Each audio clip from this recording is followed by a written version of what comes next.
So generally Devas creation has been received very well, but just because it's received well does not mean it's a perfect game. So today we're going to be going over Devas creation's biggest problems, not just by me but also by you. And by that I mean I made a community post asking you guys what your biggest problems with the game are right now, and I'm going to go over some of those responses as well. Now, as I'm sure some of you guys know, in my previous videos, even in my videos before the game came out, I've been pretty positive about the game overall. I do think in totality it is one of the best games we've gotten in 2024, probably the best game to be honest, at least so far that is. But I'm not gonna lie to you, there has been a lot more problems since the game released than I initially expected, and the main one is something that a lot of people commented on that community post and something I was gonna talk about regardless, and that's the microtransactions and just the pay to win aspect of the game in general, or pay to convenience, whatever you want to call it. Like, I do understand they gotta make money, they gotta monetize the game somehow. The game is literally free, but I can't be the only one that feels like they went OD with it. I can't be tripping here. There's a shop with a ton of different things you can buy. There's also a battle pass with a premium battle pass option. Obviously they got a million different game passes and just also items you can buy on top of that, like extra slots for your inventory and stuff like that. And that's not even mentioning like 2 times XP and other things. And to be honest, I don't care about most of these. I think they're fine and they could stay, and it's really not a problem. But some things as a free-to-play player are just actually terrible. The first thing is something I'm sure a lot of you guys can relate to, and that's the mounts in the game. If you don't have the Robux to buy a mount, oh my god, you are in for a treat. I genuinely don't know how you guys are playing this game without a mount. I feel like it's almost a necessity. But let me explain to you how you actually get a mount as a free-to-play player. So the first thing you're gonna have to do is play the first 17 to 19 levels of this game without a mount, because I'm pretty sure you can't get the quest until you actually get there in the storyline, which is about there. To be fair, I'm not 100% sure, but regardless, you're probably gonna do that anyways. So you're already gonna have to be playing a few hours without a mount, which is actually painful. Then you're gonna have to do the mount quest, which consists of a ton of running around, by the way, and if you're doing the mount quest, you probably don't have a mount. Now, I'm not exactly sure how long this quest takes, but it's a multi-part quest with a lot of things. Some people have told me it takes like 30 to 40 minutes, but regardless, once you do that multi-part quest, that takes quite a long time since you're doing it without a mount, so it takes even longer. You go back to get your mount, and it's only a 9% chance to actually get a mount. So God forbid you get consistently unlucky, you're gonna be here for literally hours on hours trying to get one. One of my friends that's free to play has been trying to get a mount for 14 attempts, 14, and he still doesn't have one. But let's say on his 15th attempt he gets lucky and he finally gets the mount. You know, it's taken him all of his sanity. He's probably behind all of the people that actually just spent money to get the mount, because obviously he's been grinding to get a mount instead of grinding the rest of the game. But once he finally gets the mount and gets lucky, he can't even use the mount because it starts off as a baby mount, and when the mount is a baby, all it does is steal your XP so it can level up, so you get less XP for doing other things than you normally would because your mount is taking some. And that is easily gonna take you minimum a few hours to get your mount all the way to level 10, where it finally becomes a real mount and you can actually use it. So once you finally get lucky and do get your mount, for multiple hours at least of gameplay, you're actually going to be getting less XP than normal, and you're going to be playing the game without actually having a mount anyways. I can't be the only one that thinks that's a little bit ridiculous to have to deal with just because you don't have a few hundred Robux to buy a mount. Now, I definitely understand that the free-to-play method is always going to need to be harder than the method that costs money, but let's be serious, this is OD. It really did not need to be this excessively difficult just to get a mount. Especially with the slow movement speed in this game, a mount is just so necessary to even realistically play the game. But let's move on from the mounts. Surely the mounts are the only thing that's really that crazy. And for the most part, I would say that is true, but there's also just some game passes that honestly should be base in the game. There's no reason for these to be game passes. For example, the map pinpointer pack. For 400 Robux, you basically just get the mount they should give us anyways. My fault, I think I said mount, I mean map. And this is just one of those things that I really don't understand why this needed to be a game pass. I get it makes the map better, but I really don't understand what the logic is behind just not making this part of the base game. It tells players just extra things which would actually keep them on the game longer, and they would actually make more money from things like premium payout if people had access to this for free, because this map tells them where like quest locations are, where you can harvest things and stuff like that, and that actually is going to make players, you know, go do more quests, go do more things in the game, which will just lead to more money. For those that don't know, by the way, Roblox pays games for just keeping players with the Roblox premium subscription on the game, so that's why it does feel a little bit crazy when you make things like this a game pass that have no reason to be, and will honestly probably benefit the players and the game itself if they just made it a part of the base game. Another thing is the collect all drop game pass. When you kill an enemy in this game, you have to go and manually collect everything, and that gets really annoying, I'm not gonna lie to you. Especially when you're killing like 5 enemies at once, sometimes it is annoying to manually have to click through so many different items. So the solution to this is obviously just make a button where you can collect all. So luckily the devs actually did that. They made a button you could do that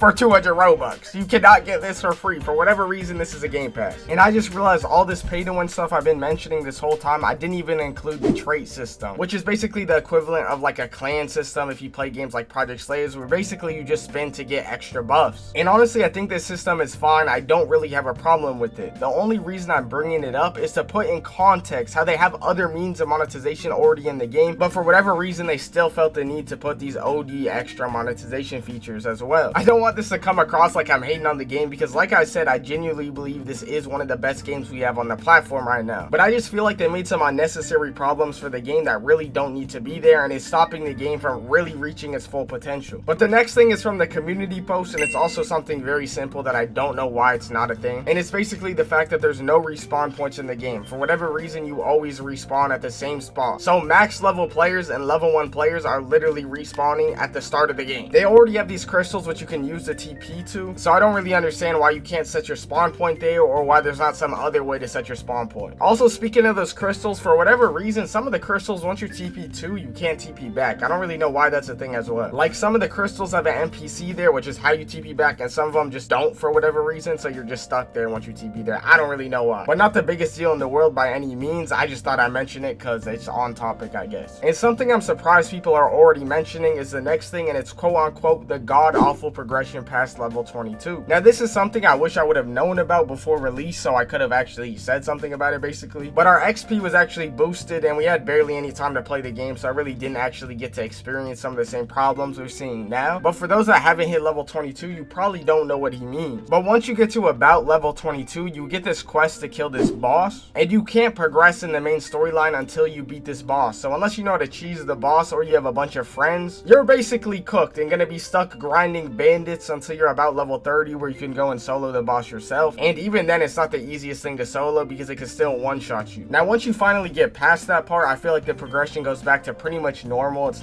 not that big of a deal after that. But a lot of players are reaching this point where they basically need to just go grind wolves and random monsters in the forest to basically get to about level 30, where they can then go and beat the boss. But also, once you hit about level 22, the progression does start to get very repetitive, so maybe he's just referring to that aspect of the repetitiveness of the game at that point. I'm not really sure. And when I say that, I'm mostly referring to the main quest line, because outside of the main quest line, there is still a lot of variety for you to do. But in the main quest line, it is a lot of like beating the same NPCs up, and it does get repetitive, so I can understand that. And the last problem is something a ton of people have been telling me is the biggest problem with the game right now. It's on this community post. It's biggest problem, mobile user. And I'm sure a lot of people are trolling when they say that, because they're probably just on mobile and they can't play. But at the same time, it is kind of a big concern, which I'm not really sure why it's not a thing yet, and I don't know exactly when they do plan on adding mobile. Hopefully they don't wait too long, because I don't think it really is the hardest thing to add mobile. And there's just a ton of people who can't play the game because obviously they don't have PCs or consoles. And even on console, you have to have keyboard or mouse to be able to play. So hopefully they do fix that pretty soon. With all this being said though, I know we sound like negative Nancy today, you know what I'm saying? We super negative today. But I do believe the game still is very good. I've talked about it before in my other videos if you haven't seen those. I do believe the game has a bright future if they do make some good adjustments and make some good future updates. But I hope if the devs do see this, they do decide to actually try to fix some of these problems, which I feel like most of them are very fixable and very unnecessary to even be there in the first place. But if y'all agree with any of the points I said in this video, or you just want to show some extra support, you know what I'm saying? I'm trying to do YouTube as a full-time thing. I'd appreciate if you hit the like or subscribe button. It's free and it does a lot for the channel, and you know what I'm saying? It benefits you as well. You get W content all the time. I appreciate it. Thank y'all. Love y'all. Later.